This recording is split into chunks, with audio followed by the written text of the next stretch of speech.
There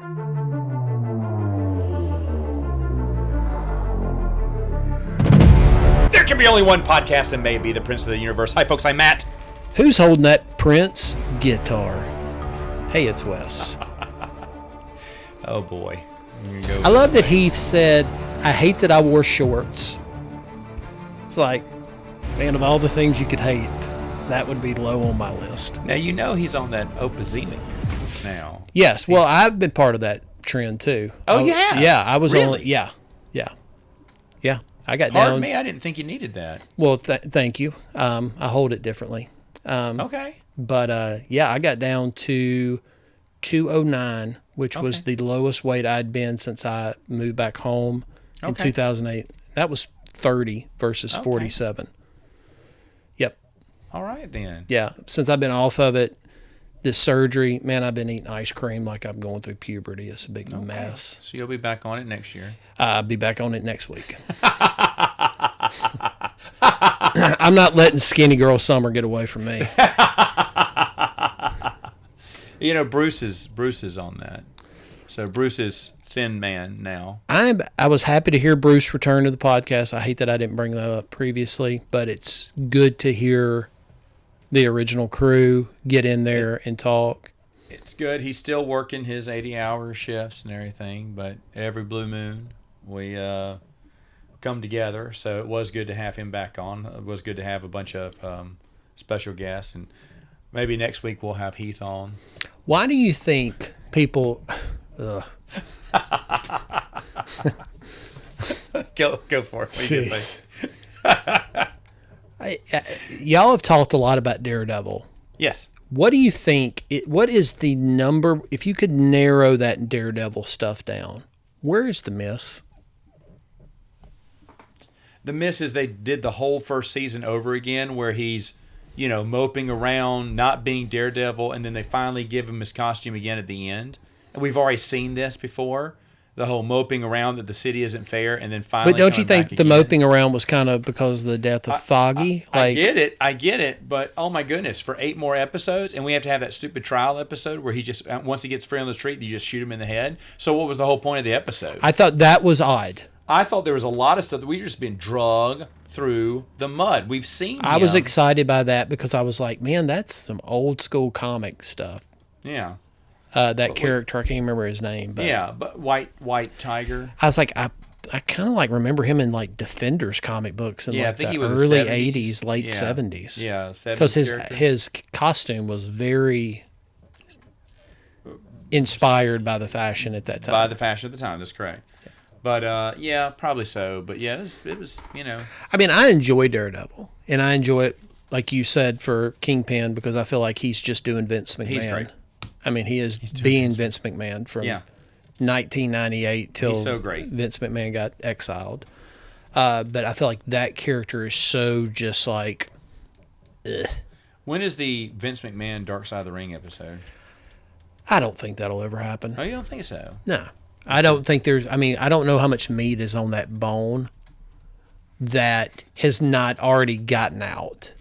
Oh, God. Well, I mean... And I don't know how much they're willing to get... Who's going to get on camera and verify these Vince stories? True. I don't know if there's anyone willing to sign that check. Okay. Yep. Because of what he meant to the business for years? No, I just think that what the ramifications they'll play. Oh. Like they'll be blackballed. Oh. I feel like when you pull that string... it unravels such a huge mess that affects so many people. I don't think this is just a Vince McMahon thing. I think if Vince goes down, which I don't think is going to happen, he's going to stall this out. Yeah, he's got so much money, it's not going to happen. Yeah.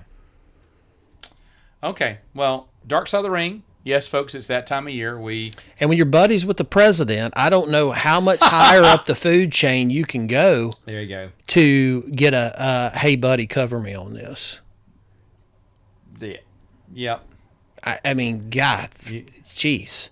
Yeah. There's an old saying like you can't fight City Hall. Well, there you go. At the end of the term, there'll be a pardon for Vincent Right, of course. McMahon. I mean, come on now. We know how the story ends and ain't started. Yeah, that's true. That's true. Calling it here. You heard it first. 3 years Yeah, prior to this is not scoops, but Yeah. we'll say it. Dark Side of the Ring. Still one of my favorite shows. Really love it. Love talking with you about it because you know the wrestlers, some of these wrestlers better than me. And I get to hear more from your point of view. And I love sharing my point of view. It's too bad that I used Heath to isn't share the here to point share of his something point else. of view for Ohio Valley and Mid South and all this, and about him growing up on Saturdays and watching on TV. And I want to hear one of his stories too, but sadly he couldn't make it today. So what can I talk about? I remember going to my grandma's and she would make fried chicken, and I just loved her fried chicken. It's like, golly. Jeez. Man, tell us more, Grandpa, what happened at World War II. I'd invite him to come hang out with us Saturday, but I know he'd fall asleep.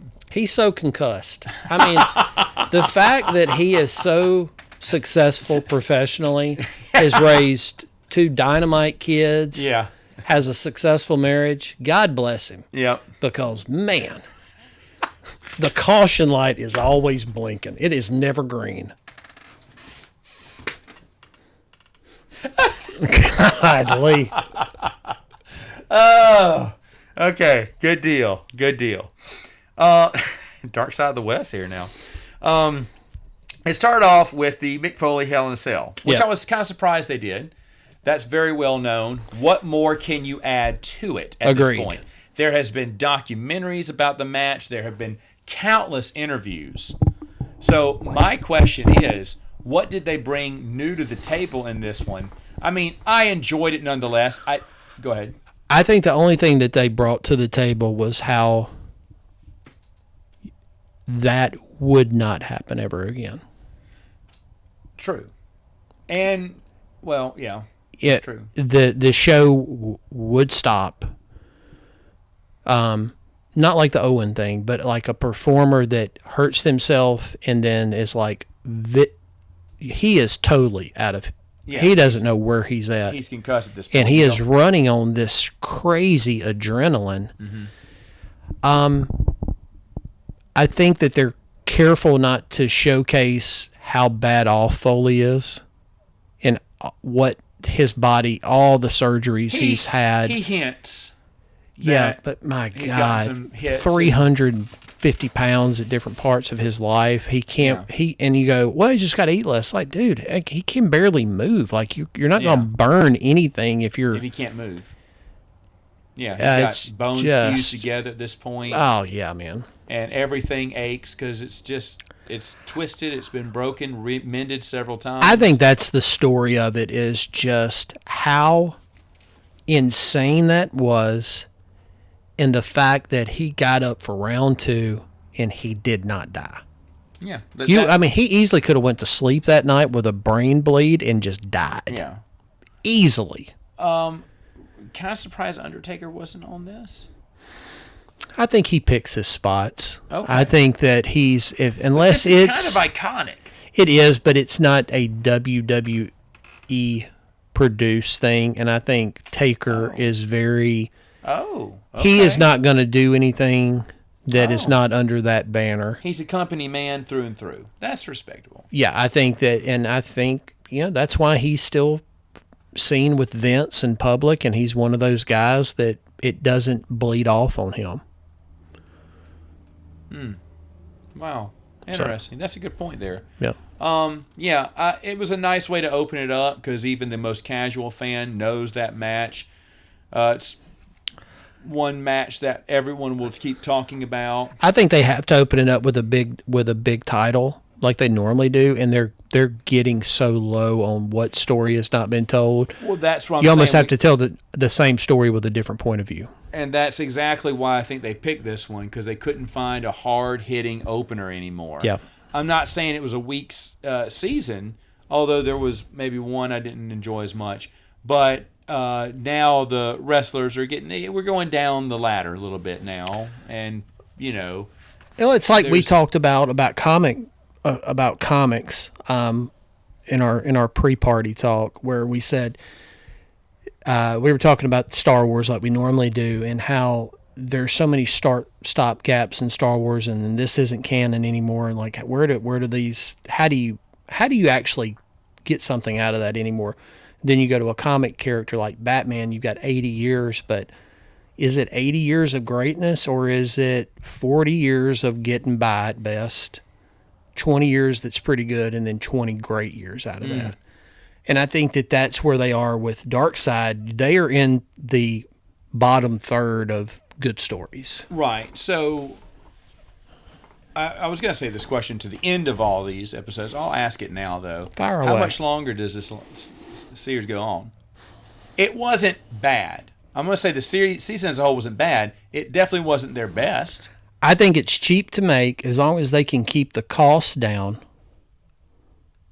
they can easily get one more year out of it, maybe two more seasons. Okay. Is there a wrestler you'd like to hear about? Yeah, I mean, I think that for me, I think the story of Tully Blanchard being blackballed from wrestling, and his, not only his life after wrestling, but his daughter Tessa and all the controversy she has had to go through. That's a hell of a story. Yeah. Because Tully is such, I think for my generation of watching wrestling, which I began in 85 and watched it through the early 2000s pretty religiously, he was the best heel ever.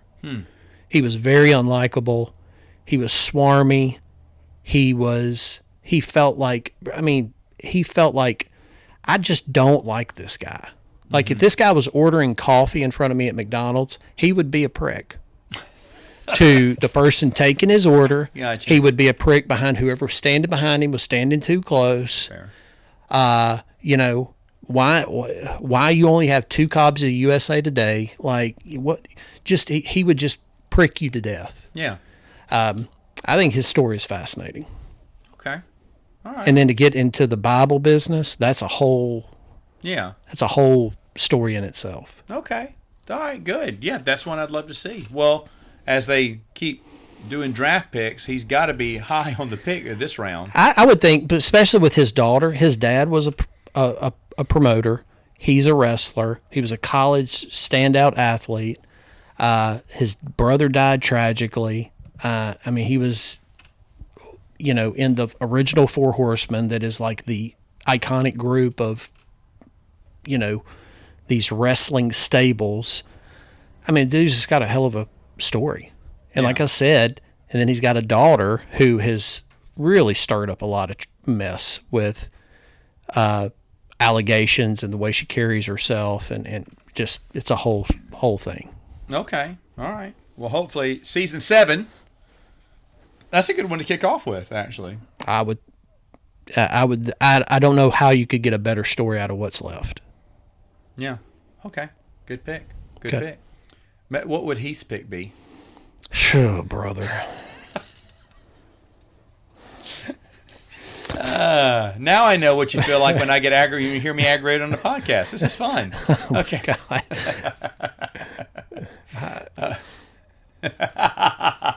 All right. I think when The man in the green, the neon green shirt, who's at every pay-per-view. When the Freebirds got beat up, I think in 1986 on UWF, he told me when he went to school with Bart, they either hugged each other because they were so distraught or shared a tear. It's just, and he was like 13 or 14. It moved him so much. Heath Futch is a passionate guy about the stuff he cares about. God bless him. And some old school wrestling he is passionate about. I mean, yeah, and he will tell that story as slow as you can take it. So slow, he's telling it backwards. My God, he is raw dogging you with it. Whew. It's slow, but it ain't easy. And to think we almost had Brandon on the podcast tonight. That'd have been just. He would just be agreeing with anything just to get out. He would ask if he could add a question to that. Right. He would be Can I prepared. do a follow-up question? He would be prepared to not be ready. If you don't know what we're talking about, go back and watch the live New Year's Eve. One of the best New Year's Eves I have had in a decade at least, maybe longer, at Wes's house when we did the Hot Ones challenge and asked some questions. Well, Wes and I asked some questions, and Brandon had a follow-up question that he had to think about. So he's still thinking about it. But he asked for that follow-up question. I said, sure, do a follow-up question. He went, okay, hold on, let me think. Yeah, it sounded like somebody dropped the receiver of a phone in 1989. But, yeah, and I have no idea what we're going to do next year, but I definitely want to do something. I think Heath Futch mentioned a sour challenge. Well, I hadn't seen Heath Futch barely since New Year's Eve. Oh, you haven't? Your Okay. guess is as good as mine. Okay. All right. Anyway. Okay, so nothing more to add with Hell in a Cell. I think I agree. I just think I was surprised because, like I said, why are they doing this? And I thought, well, maybe they have something new to tell us. Yeah. But we've heard all the stories. We've seen everything. And I'm thinking, well, who is this for? Because Dark Side of the Ring, wrestling fans watch that. Wrestling fans. it's kind of for hardcore. Like you're it's getting hardcore into the wrestling fans. minutia. But Mick Foley has wrote so many books. He's done Yes. podcasts. Yes. He's done stand-up. Foley has, God bless him, he is a businessman on Yeah. getting something out of it. He's told all these stories. He's told all the stories. They've shown everything. They didn't have anything new to bring, like the book. Brandon still has the book, the baseball book. That I ran to. Wax Pack. Okay, Wax Pack. Remember when he opened up and got Tom Seaver? He said, or Dwight Gooden, or not Dwight Gooden. Was it Dwight Gooden or Darryl Strawberry? He's like, oh man, what can I say that's new about this that hasn't been told before? Doc Gooden. Doc Gooden. And so he came at a different angle. What's the man like now? What's his relationship with his son? So, and gave a new perspective on it. Yeah. Because he even knew, well, I can't tell Doc Gooden. Everyone knows Doc Gooden's Yeah, story, the downfall of that. or Tom Seaver. So he told the story where he tried to go to the country club to go find Tom No, it's Seaver. Carlton Fisk. Oh, Carlton Fisk. You're right, Carlton Fisk. And that's hilarious. Yeah. Because you don't need to explain to a hardcore baseball fan who Carlton Fisk is, and there's nothing new you can say. Yeah. So it's fantastic. But- Another baseball player that played into his 40s as a catcher. oh, that's a big Dude, one too. Yeah, we that's- should have mentioned him last week. But That is that's pretty another big impressive. one. If you're in your 40s and you're still catching with knees of steel, and still one of the top catchers in the league, that's Pretty impressive, dude. That's very impressive. Yeah. Might be top 50 player right Yeah, there. right there. I agree. Carlton Fisk, good pick. Anyway, the next one that they talked about was Ludwig Borga, the Hellraiser from Helsinki. I don't remember Ludwig Borga, but I wasn't watching back then. This is, That is when I had gotten out of it too. I think you that got to was have it too, that so had, no one knew about this guy. Well, the stories are someone noticed. Jim Ross basically said it not only on his podcast on the show, like someone noticed in the shower the guy had like a swastika tattooed on his Yeah, calf. the double S's or whatever. And Yeah. it's like, man, no one noticed that. Yeah. Yeah. No one noticed that when they hired this guy. You didn't get a feeling. Like of who this guy was? wrestlers are pretty synonymous for either wearing Zubaz or shorts, gym clothing, pretty much always around. Yep. Because they're hustling back and forth, making towns, trying to get to the gym. You can't pack a bunch of crap. You're moving all over the country. Travel light. No one noticed. Hey, buddy, what's that on your leg? It's pretty surprising. It is pretty surprising back then that got away with it. And then the other one is his other tattoo above his hiney, exit only, which Jim Cornette needs to start just. I know he does his podcast. Jim Cornette don't need much to turn a phrase, and you give him that, you're going to get a hell of a soundbite. There's a man who knows his words and can make anything into the most hilarious thing you've ever heard.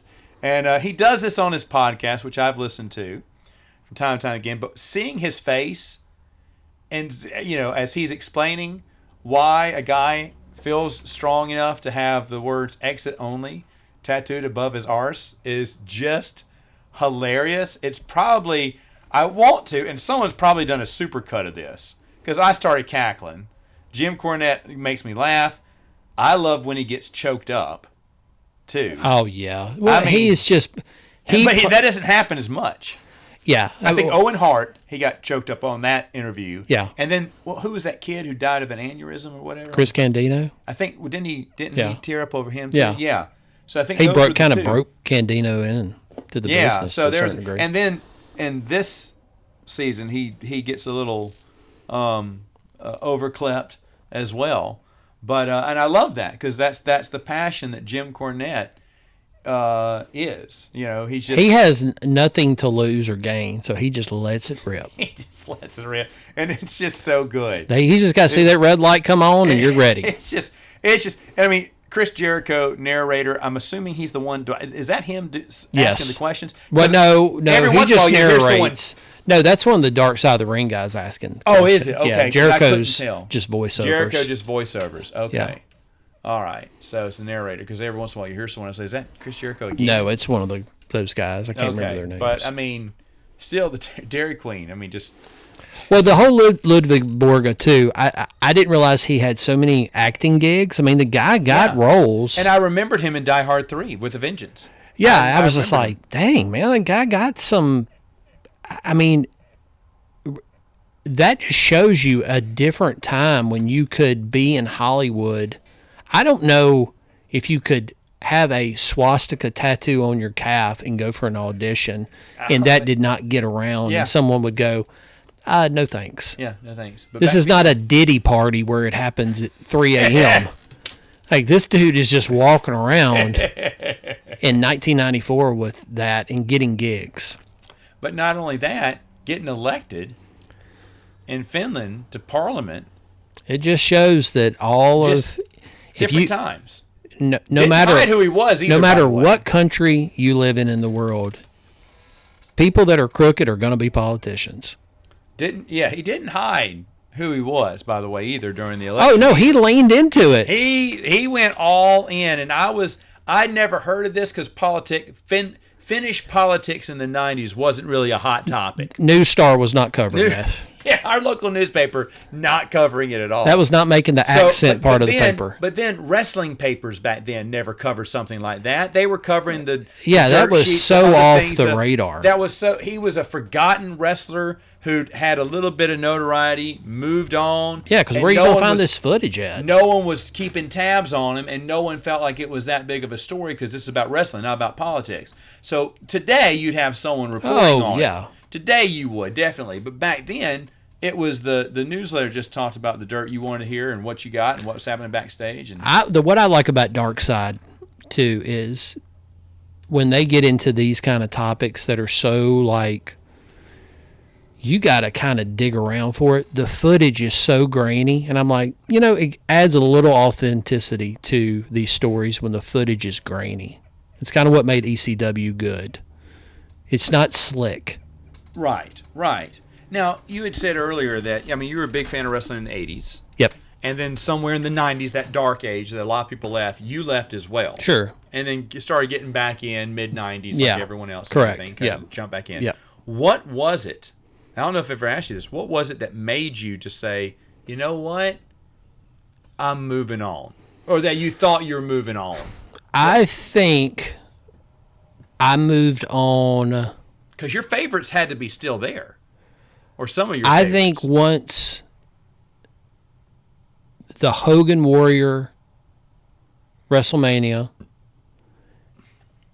because it was kind of like what's left, and then when I was such a Southern wrestling fan, and the way they handled Dusty was kind of left a bad taste. I was like, this guy is like a superstar. What is this garbage he's doing? You didn't like the Dusty. Right. Yeah. They brought Arn and Tully in, didn't do anything with them, made them the brain busters. Give me a break. And then when they brought Flair in, and it was just like, this is. And then WCW they would have good stuff like watching the Steiner brothers or something like that. But you'd have all this just really not good for TV kind of stuff. And it was kind of like, I think that this well has ran dry. There was nothing really creative. You could tell they were just kind of going they're coming out of this boom. What do we do next? Exactly. And, Vince was looking for a next big superstar, and he was smart once he had Austin and he made that roster with Jim Ross. He made Cena, but I don't think Vince looked for anybody to take the ball from Cena the way he wanted someone to take it from Hogan.